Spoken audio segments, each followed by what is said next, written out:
8절부터 9절부터 18절까지 봅니다.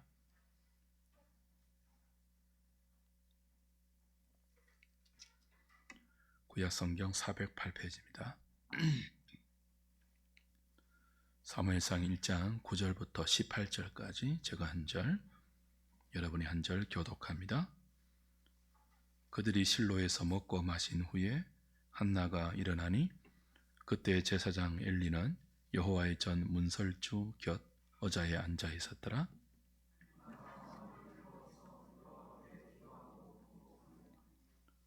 서원하여 이르되 만군의 여호와여, 만일 주의 여종의 고통을 돌보시고 나를 기억하사 주의 여종을 잊지 아니하시고 주의 여종에게 아들을 주시면 내가 그의 평생에 그를 여호와께 드리고 삭도를 그의 머리에 대지 아니하겠나이다.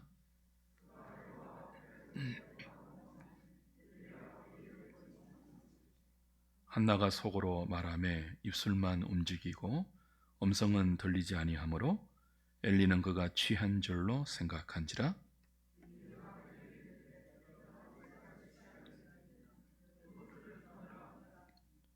한나가 대답하여 이르되 내 주여 그렇지 아니하나이다. 나는 마음이 슬픈 여자라 포도주나 독주를 마신 것이 아니요 여호와 앞에 내 심정을 통한 것 뿐이오니.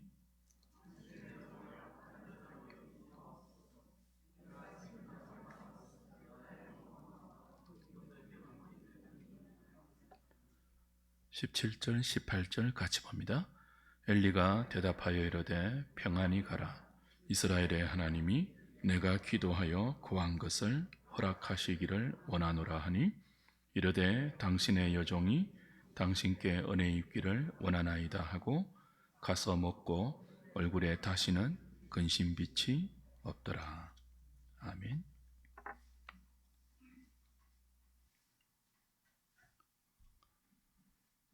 사무엘서는 사사시대 말기를 배경으로 합니다. 주된 내용은 사무엘과 사울의 스토리를 통해서 다윗을 왕으로 세우는 과정이 설명됩니다.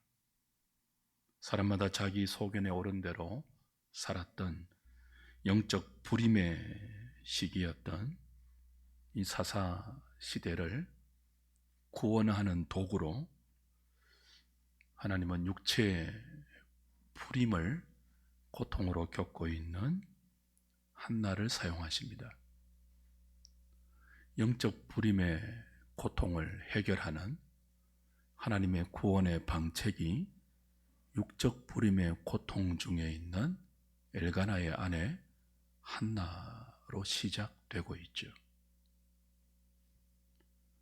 한나는 불임의 고통만 겪고 있지 않습니다. 한나가 자식이 없으니까 그의 남편 엘가나가 가문을 잇기 위해서 또 다른 아내를 맞이했고 그 아내의 이름이 버닌나였죠. 버닌나는 자식을 가졌습니다. 그래서 자식이 없는 한나를 멸시하고 조롱했습니다. 둘째 아내인데도 첫째 아내인 한나의 지위를 무시했습니다. 그로 인해서 한나는 불임의 고통과 대적이라고 표현되어 있죠. 원수, 버닌나가 악행으로 주는 이 이중적인 고통 속에서 신음하고 있습니다. 본문을 보면 식음을 끊을 정도로 음식을 먹지 못할 정도로 큰 고통과 슬픔을 겪고 있는 여인이 바로 엘가나의 아내 한나, 사무엘의 어머니 한나입니다. 어느 날 한나는 절기를 지키기 위해서 가족과 함께 에브라임 산지에서 실로의 성소로 올라갑니다. 그리고 자신의 괴로운 마음을 안고 통곡하며 기도합니다. 아들만 주시면 그 아들을 평생 여호와께 나실인으로 바치겠습니다. 서원의 기도를 드리죠. 여기서 우리가 주목해야 할 사실이 하나 있다고 했죠. 한나의 불임의 원인이 무엇입니까? 무엇 때문에 아들을 갖지 못했죠? 사무엘 기자는 여호와께서 한나의 태를 닫으셨다라고 그녀의 불임의 원인이 하나님이라고 분명히 밝힙니다. 5절 6절 다시 보십시오. 한나에게는 갑절을 주니 이는 그를 사랑함이라. 엘가나가 자식이 없는 한나를 불쌍히 보아서 본인나보다 또 자네들보다 갑절을 주었대요. 사랑했기 때문이래요. 그러나 여호와께서 그에게 임신하지 못하게 하셨고, 여호와께서 그에게 임신하지 못하게 하심으로 그의 적수인 브닌나가 그를 심히 격분하게 하여 괴롭게 했다. 이렇게 되어 있습니다. 그 한나의 고통의 원인이 누구입니까? 누구예요? 하나님이에요. 하나님이 한나의 태를 닫으셨기 때문에 그녀의 모든 고통이 시작되었습니다. 그리고 한나는 그 고통 때문에 그 고통을 끌어안고 식음을 끊고 통곡하며 기도했습니다. 그 한나의 태를 닫았기 때문에 이 모든 사건이 촉발되고 있으므로 하나님께서 한나를 이런 자리까지 몰고 가셨다고 밖에는 해석할 수 없어요. 다시 말하면 하나님은 한나를 기도할 수밖에 없는 자리로, 기도 외에는 자신의 마음을 토로할 수 없는 절박한 지경으로 여호와 하나님께서 한나를 몰고 가셨습니다. 그래서 그녀는 기도합니다. 9절부터 11절 상반절까지 다시 보십시오. 그들이 실로에서 먹고 마신 후에 한나가 일어나니 그때 제사장 엘리는 여호와의 전 문설주 곁 의자에 앉아 있었더라. 한나가 마음이 괴로워서 여호와께 기도하고 통곡하며, 자, 기도의 동기는 괴로웠어요. 마음이 괴로웠어요. 마음이 괴로워서 기도했다는 말은 기도 밖에는 할 수 있는 일이 없을 정도로 고통이 심했다. 그 괴로움의 강도가 심했다. 그런 뜻입니다. 그녀의 기도는 통곡하는 기도였죠. 괴로움을 통곡으로 하나님께 뱉어내는, 토로하는,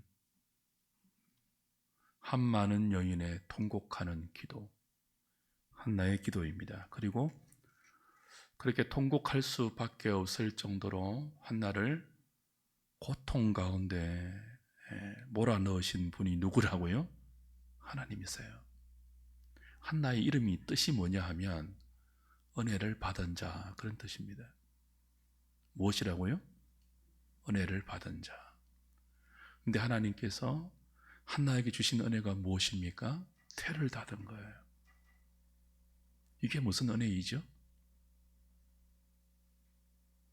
태를 닫았기 때문에 고대의 불임의 여성이 당하는 고통은 지금 현대의 여성이 상상할 수 없을 정도예요. 매우 심한 고통을 당했고 대적 번인나의 악행으로 말미암는 이중적인 고통이 한나가 겪고 있는 절규하고 통곡할 수밖에 없는 이 고통의 출처가 하나님이고, 한나의 이름을 우리가 유추한다면 그것이 여호와께서 한나에게 주신 은혜예요. 불임의 고통을 주셨는데 우린 그것이 하나님의 은혜라는 사실을 유추할 수 있죠. 왜 그것이 은혜입니까? 기도의 자리로 나아가는 계기가 되었기 때문입니다. 하나님께서 한나의 태를 닫으셨기 때문에 남편 엘가나는 한나를 갑절이나 사랑했고 그녀를 긍휼히 여겼습니다. 하나님께서 한나의 태를 닫으셨기 때문에 대적 본인나는 한나를 핍박하는 빌미가 되었습니다. 그러나 본인에게는요, 하나님께서 태를 닫으셨기 때문에 한나 본인은 그 태를 닫으신 고통이 하나님 앞에 나아가 통곡하며 기도하는 기도의 이유가 되었죠. 불임의 고통이 한나를 기도의 자리로 몰아넣었습니다. 그 불임의 괴로움이 한나를 기도하는 여인으로 일어나게 했습니다. 누가 그랬다고요? 하나님께서. 저와 여러분들에게 때로 고통이 허락됩니다. 생사화복을 주관하시고 역사와 우주를 통치하시는 하나님이 허락하지 않으면 참새 한 마리도 한 아사리온에 팔리지 않습니다. 그러니 우리가 겪는 모든 인생사에, 특별히 고난과 고통에는 하나님의 은혜가 깃들여 있죠. 그 고통을 통하여 우리를 일으켜 세워 기도하는 자리로 이끌어 가시는 하나님의 은혜의 손길, 우리가 경험하는 눈물과 아픔과 고통에 밤이 주는 영적 의미입니다.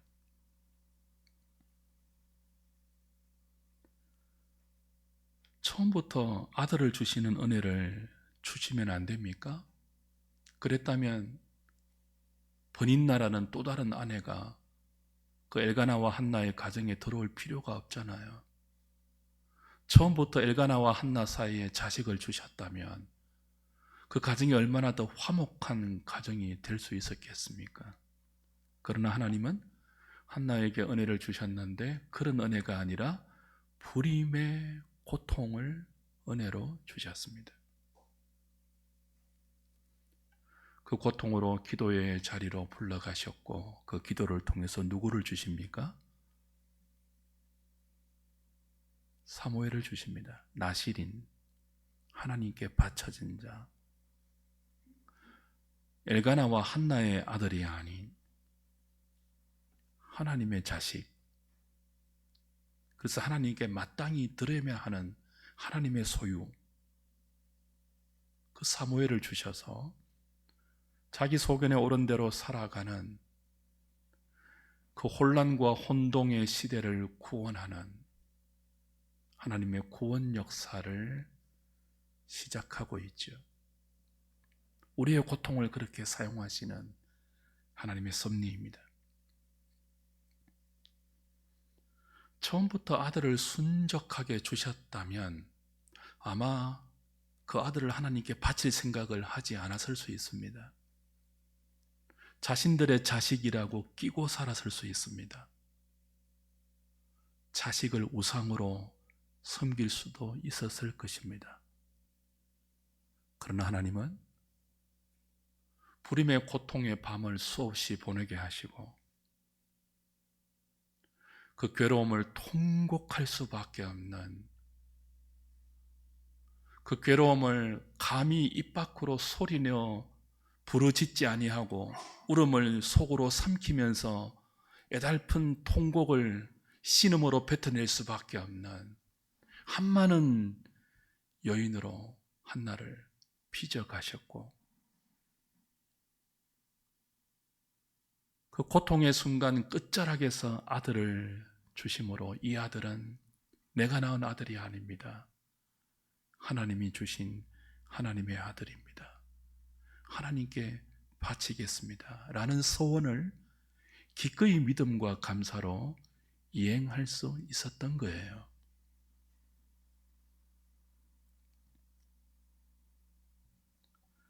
그런 의미로 한나의 기도는 한나가 기도했더니 하나님께서 사무엘을 주셨다, 우리도 기도하자 응답을 주실 것이다 하는 메시지가 아니에요. 어떤 메시지죠?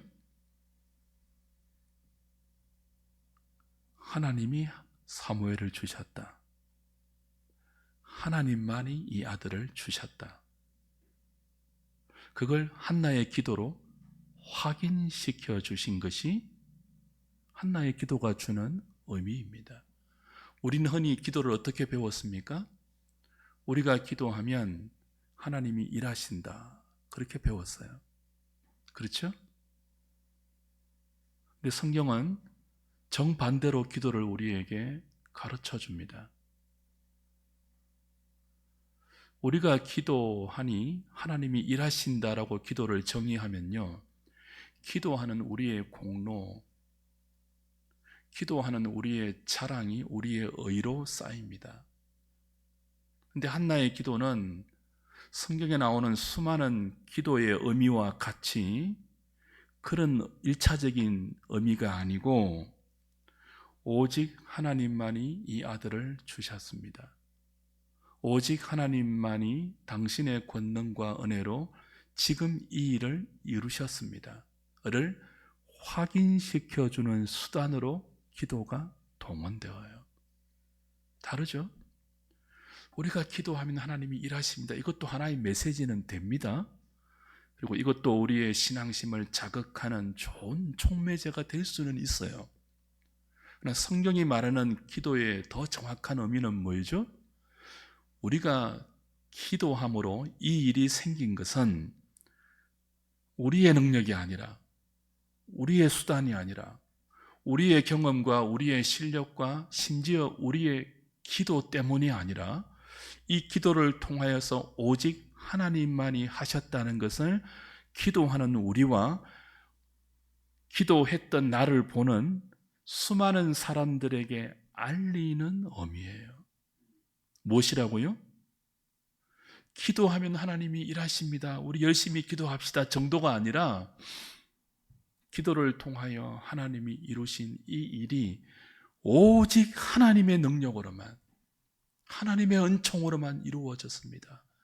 그러니 영광을 받으시고 그 이루신 그 뜻을 우리가 수종들 수 있도록 은혜를 주십시오, 그런 메시지죠.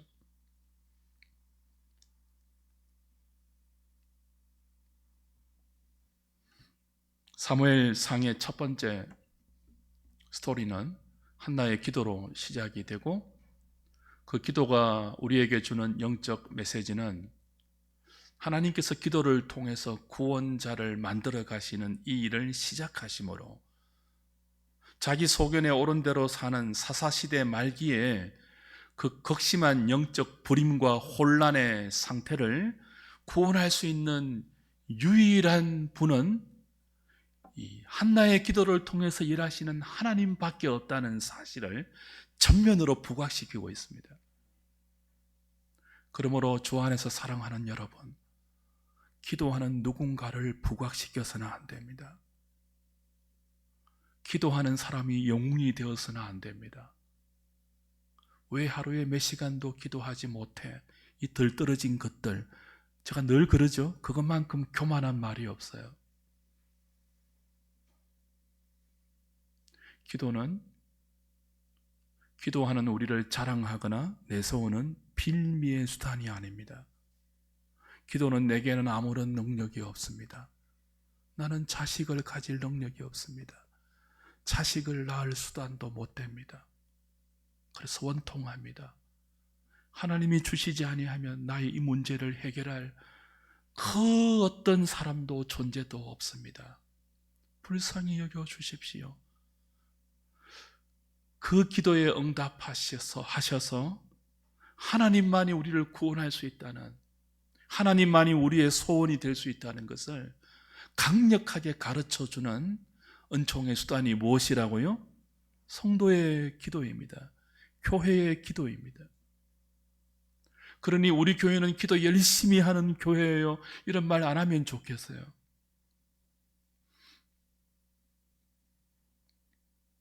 기도를 열심히 해야죠. 근데 그 열심 있는 기도를 통해서 누가 부각되어야 하죠? 우리를 불쌍히 보셔서 우리의 기도를 통해서 일하시는 그 하나님이 부각되어야 하죠.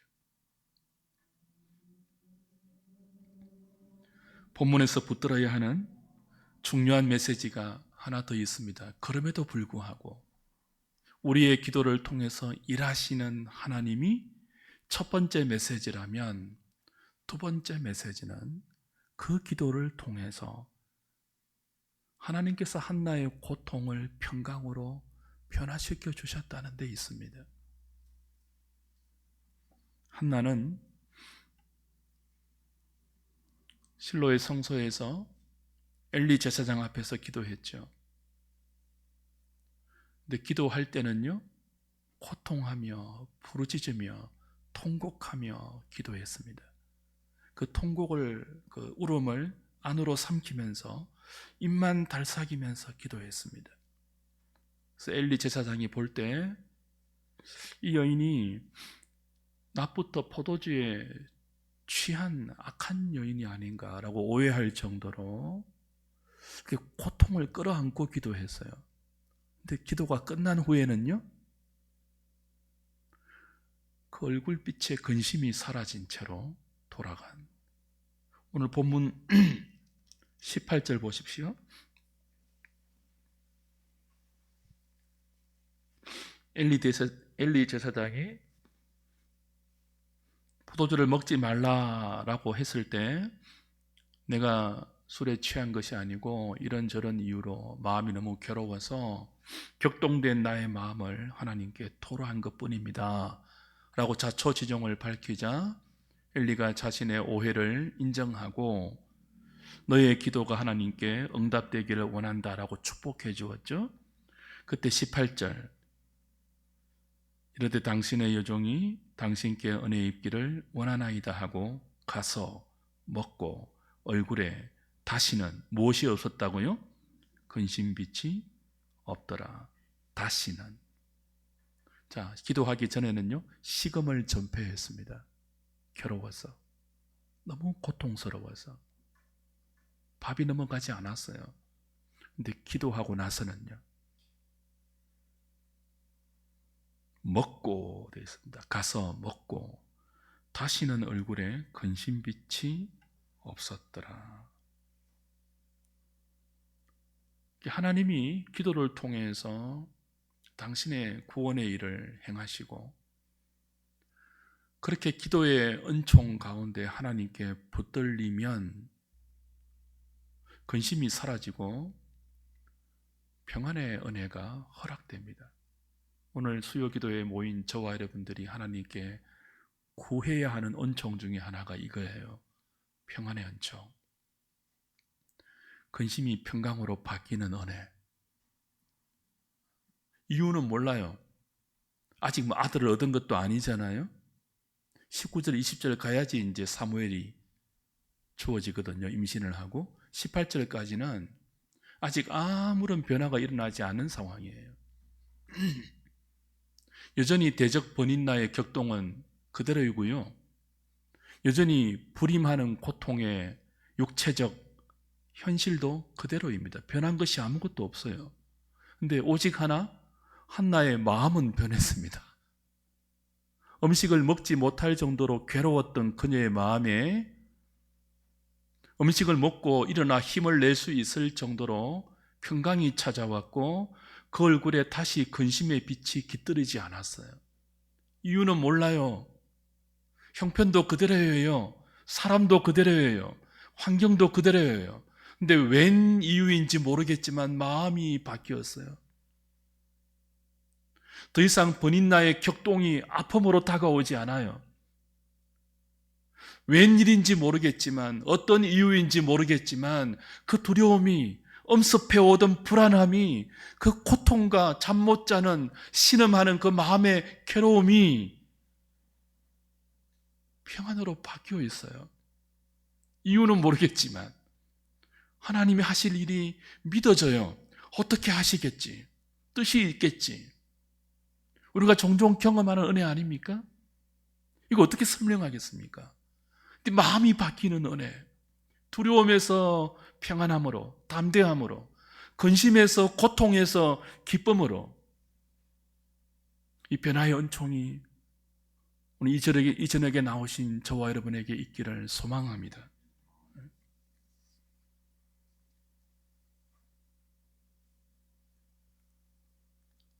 주 안에 사랑하는 여러분, 지금 고통 속에 부르짖고 있는 한나의 기도를 통해서 사무엘을 만들어내시고 그녀의 마음의 괴로움을 평강으로 바꾸고 있는 하나님의 일하심이 보이십니까?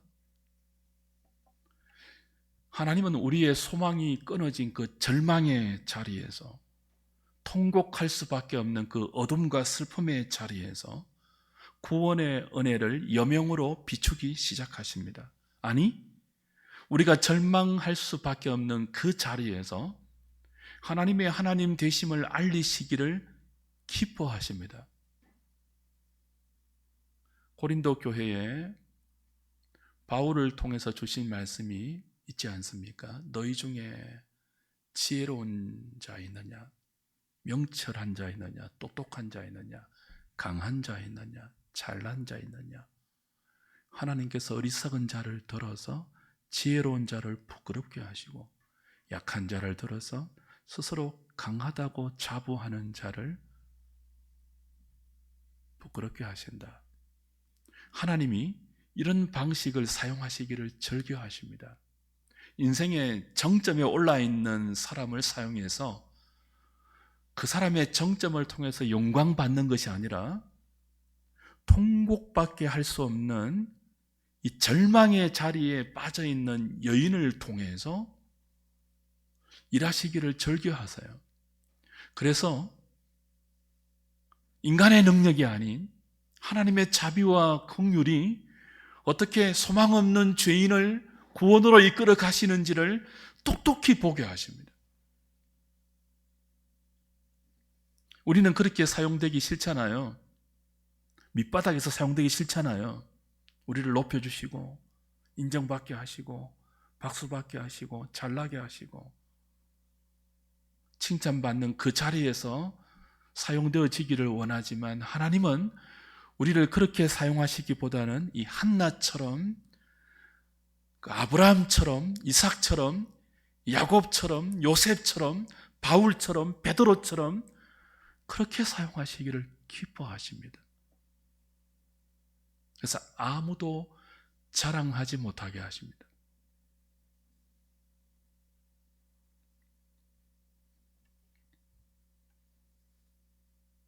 우리는 이 은혜를 배워야 합니다. 하나님께서 왜 이렇게 하시는지, 그 신비로운 하나님의 구원의 경륜을 하나님의 지혜로 배워가야 합니다. 그래서 하나님을 신뢰하고 그런 하나님을 의지하고 사랑하는 자리로 우리의 믿음을 키워가야 합니다.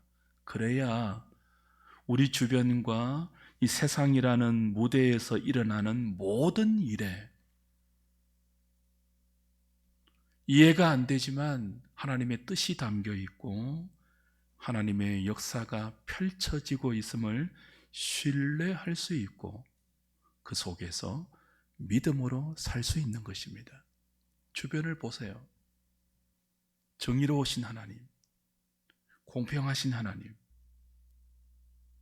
그분이 역사를 주관하고 이 세상을 통치한다고 믿어질만 합니까? 우리가 겪고 있는 이 세상의 모습들이, 형편들이 불의하고 부조리하고 불합리하고 부당하고 억울하고 말도 되지 않는 일들이 얼마나 많습니까? 악인들이 잘 되고 의인들이 고난받는 현실이 얼마나 많아요. 하나님이 일하고 있지 않는 것입니까? 하나님이 역사라는 무대에서 숨어버리신 것입니까? 그분은 이 세상을 창조하고 발장 끼고 초연하게 이 세상을 그냥 건너보듯이 보고 있는 초연신에 불과합니까? 그렇지 않죠. 우리가 이해가 안 되어도 하나님은 역사를 주관하고 있고 이 세상이라는 무대에서 일어나는 크고 작은 모든 일을 관장하시면서 당신의 구원 역사를 신비롭게 무스테리온하게 지금도 진전시키고 일하고 계십니다.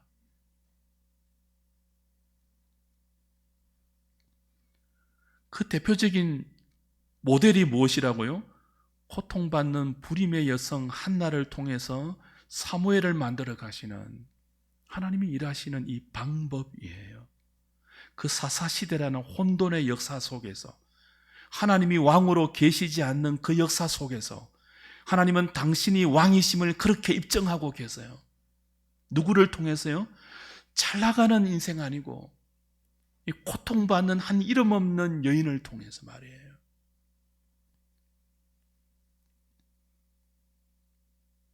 하나님은 저와 여러분도 그렇게 구원해 가고 있습니다. 절망적인 이스라엘을 하나님은 그런 방식으로 희망으로 인도하고 계십니다.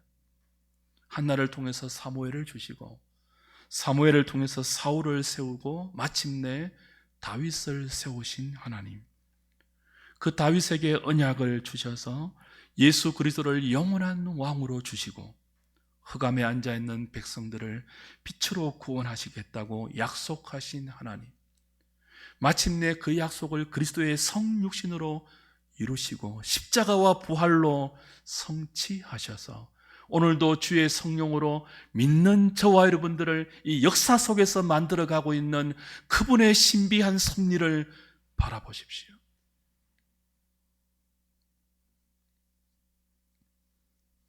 악의 활동은 여전하고 갈수록 어둠과 부패의 강도는 짙어지고 있습니다. 세상이 그렇지 않습니까? 그래서 우리는 하나님의 역사를 주관하지 않고 공평과 정의로 이 역사 가운데 개입하지 않는다고 생각해서 교회에서는 믿음으로 살지만 이 세상이라는 무대에서는 세상과 똑같이 살아가고 있지 않습니까? 거기에 하나님이 계시지 않는다고 생각하고, 그러나 하나님은 그 속에서 일하지 않는 것이 아니라 우리가 이해하지 못하지만 신비한 방식으로 당신의 구원 역사를 한 번도 중단함이 없이 지금도 하나님의 열심으로 이루어 가고 계신다고 이 사무엘의 역사를 통해서 우리에게 가르쳐 주십니다. 우리가 한나 같은 불임의 고통을 겪을 때 우리도 그렇게 생각할 수 있죠. 하나님 나에게 계시지 않는다고, 하나님 나와 무관한 분이라고, 하나님 내 인생에 팔짱 끼고 그냥 관망만 하고 계시는 분이라고. 그러나 그렇지 않습니다. 한나가 그 끝없는 불임의 고통의 밤을 신음하고 지나고 있을 그때에도 하나님은 여전히 일하고 계셨습니다. 기도의 자리로 불러내시고 그 기도를 통해서 주신 이 아들이 자신의 아들이 아니라 하나님의 아들임을 인정해서 기꺼이 하나님께 드릴 수 있는 준비를 그녀의 불임의 고통을 통해서 하나님은 만들고 계셨어요. 사무엘을 만들고 계셨어요. 다윗을 만들고 계셨어요. 예수 그리스도를 보내기를 위해서 역사 가운데 준비하고 계셨어요. 그것이 오늘 저와 여러분들이 겪고 있는 우리의 오늘이 주는 의미입니다. 이해하지 못하는 이 세상이라는 무대에서 일어나는 모든 크고 작은 일들이 갖고 있는 영적인 의미예요. 하나님은 일하십니다. 지금도 일하십니다. 이사야 9장 한번 보십시오. 이사야 9장. 어떤 일을 하십니까?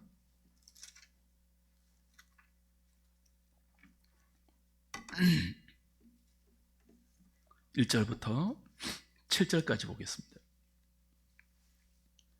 전에 고통받던 자들에게는 흑암이 없으리로다.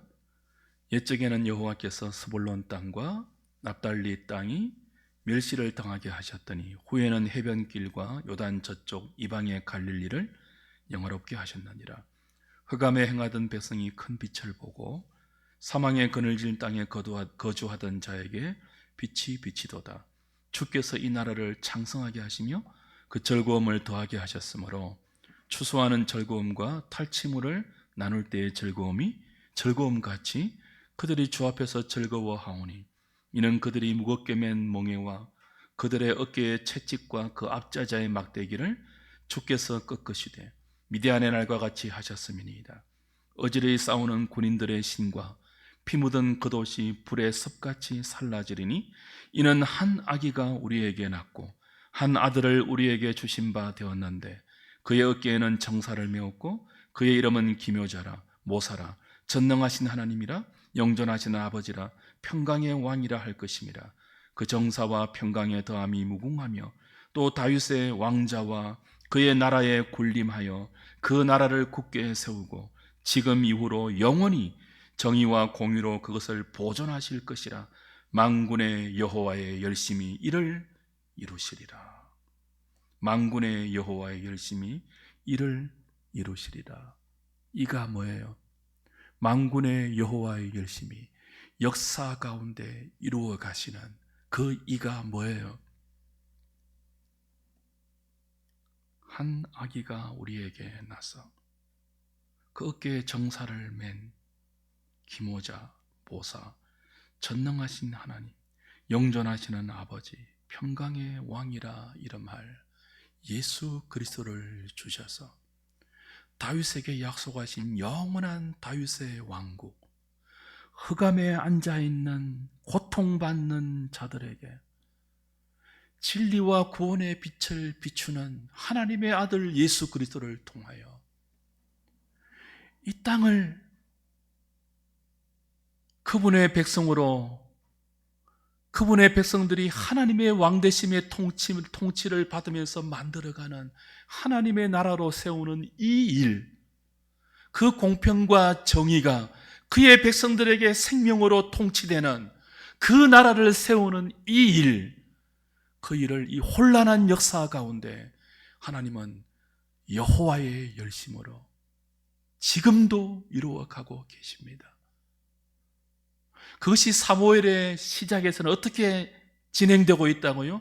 고통받는 불임의 여인 한나를 통하여 사무엘을 주시는 것으로, 그 사무엘을 통하여 다윗을 세우시고 그 다윗의 후손으로 오신 예수 그리스도를 통하여 다윗에게 약속하신 영원한 다윗의 왕국, 하나님께서 공평과 정의로 다스리실 그 영원한 하나님의 나라를 이 땅에 세우시는 그 일을 만군의 여호와의 열심으로 역사 가운데 지금도 예술적 담론으로 펼쳐가고 계신다고요.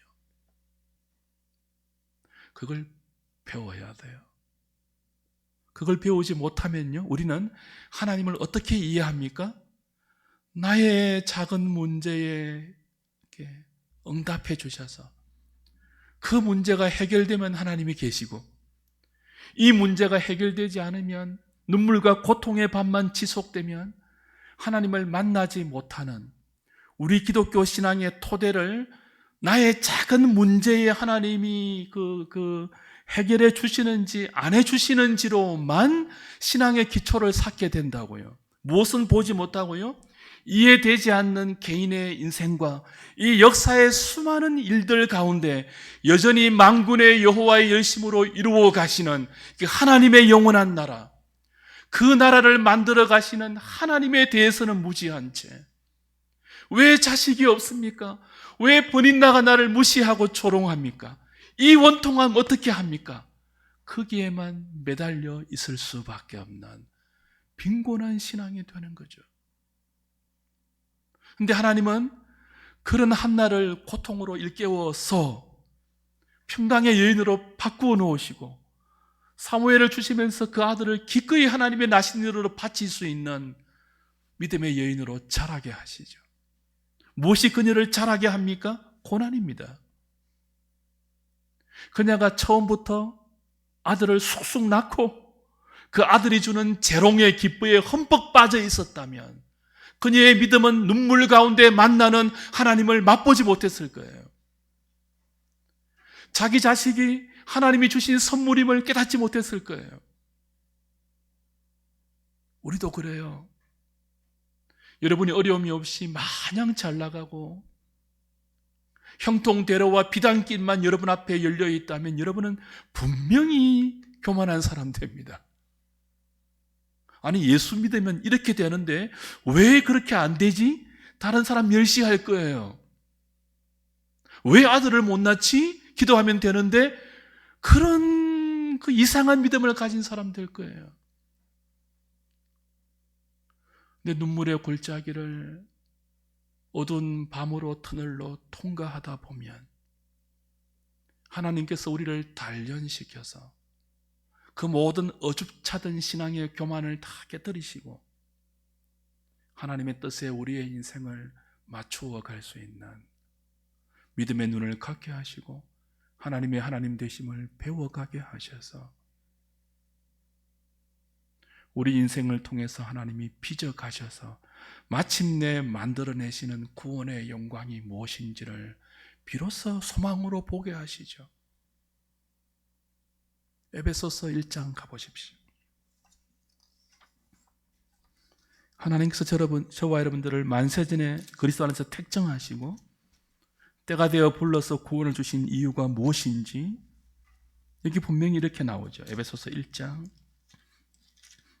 7절부터 보십시오.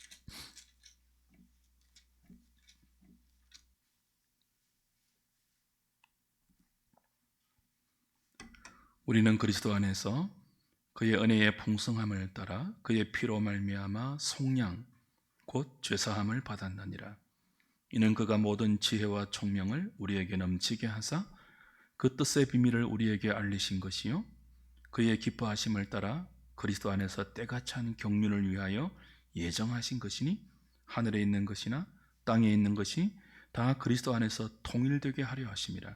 모든 일을 그의 뜻의 결정대로 일하시는 이의 계획을 따라 우리가 예정을 입어 그 안에서 기업이 되었으니 이는 우리가 그리스도 안에서 전부터 바라던 그의 무엇이요? 영광의 찬송이 되게 하려 하심이라. 창세전에 그의 기쁘신 뜻대로 그리스도 안에서 우리가 택정함을 입었습니다. 하나님으로부터 때가 되어 역사 속에서 우리가 부르심을 받았습니다. 하나님의 자녀가 되었습니다. 그 하나님의 택하심의 목적이 뭐예요? 그 택하심의 궁극적인 그 지점이 뭐예요? 우리가 12절 우리가 그리스도 안에서 전부터 바라던 우리를 창조하실 때부터 우리를 향해서 갖고 있었던 그 계획, 아니 창세 이전부터 삼위 하나님 사이에 인간 창조의 목적으로 갖고 계셨던 그 바램대로 그의 영광의 찬송이 되게 하려 하심이라. 우리가 그의 영광의 찬송이 되게 하는 것이 우리를 택하신 이유입니다. 자, 우리가 하나님께 영광을 돌린다. 이것이 나중에 또 나와요. 우리가 하나님께 영광을 돌린다 정도가 아니라, 자, 인생의 본분이 하나님을 영화롭게 하는, 이 백성은 나를 위해서 창조했나니 나의 영광을 위해서라고 하지 않았습니까? 그런 목적이 하나 있고요. 더 나아가 무엇이 있다고요? 우리 자체가 그의 영광의 찬송이 되는 거예요. 우리 자체가 영광스러워지는 거예요. 여러분이 영광스러워지는 거예요. 영광의 찬송이 되는 그것이 여러분을 택정하신, 그리고 역사 속에서 여러분을 그리스도의 복음으로 불러서 여기까지 인도하신 만군의 여호와의 열심으로 여기까지 빚어오시고 마침내 역사의 마지막 순간 그분이 택정하신 모든 인생이 한 사람도 빠짐없이 역사 속에서 그리스도를 통하여 다 부름받았을 그때에, 마침내 그때에 하나님의 아들이 재림하셔서 그리스도 안에서 하늘과 땅을 통일시키는, 그때 우리가 어떻게 된다고요? 그의 영광의 찬송이 되는, 점도 없이 흠도 없이 주름 잡힌 것이나 티도 없이 완벽하게 우리의 몸과 영혼이 하나님을 사랑할 수 있고 완벽하게 이웃을 내 몸처럼 사랑할 수 있는, 그래서 우리 자체가 뭐예요?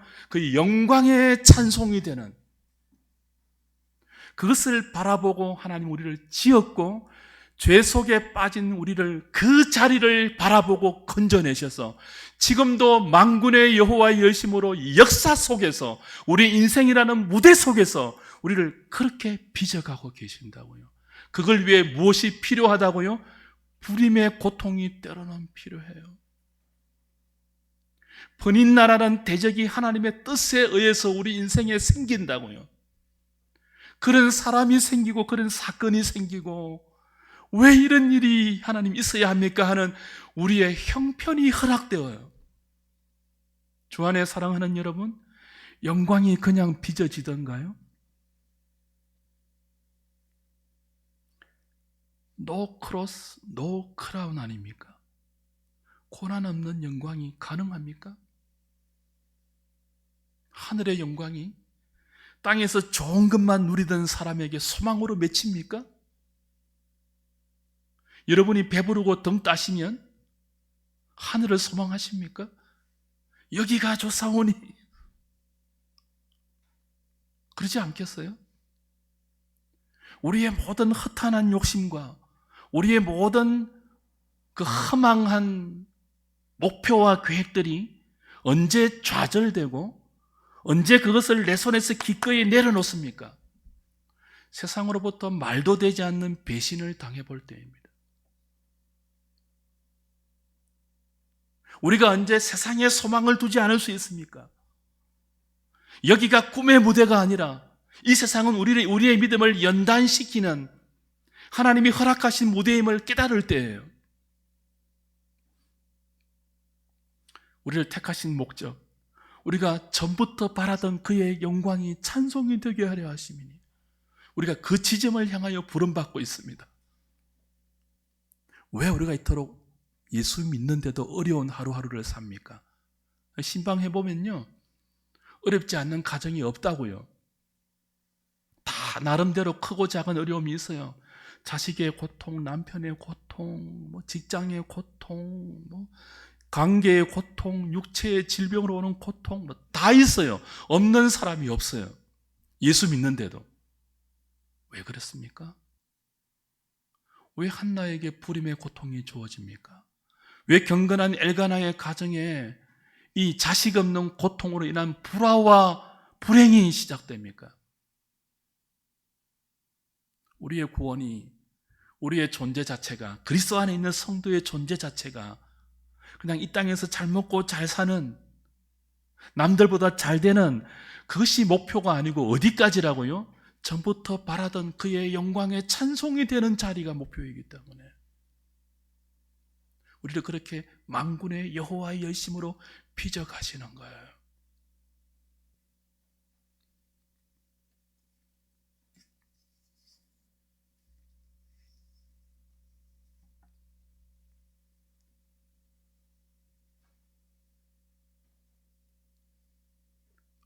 이 저녁에 모든 지각에 뛰어나신 하나님의 평강이 그리스도 예수 안에서 우리의 마음과 생각을 지켜주실 때까지 하나님이 우리 인생과 교회와 세상이라는 무대를 신비롭게 주관하셔서 오늘도 주의 백성들을 전부터 바라던 그의 영광의 찬송이 되는 자리로 만들어 가시는데 만군의 여호와의 열심으로 일하고 계심을 믿는 그 믿음 때문에 우리의 마음에 평강이 찾아올 때까지, 그런 은혜가 우리에게 허락될 때까지 하나님을 바라고 하나님을 꿈꾸고 하나님을 소망하는 저와 여러분 될 수 있기를 주님의 이름으로 축복합니다.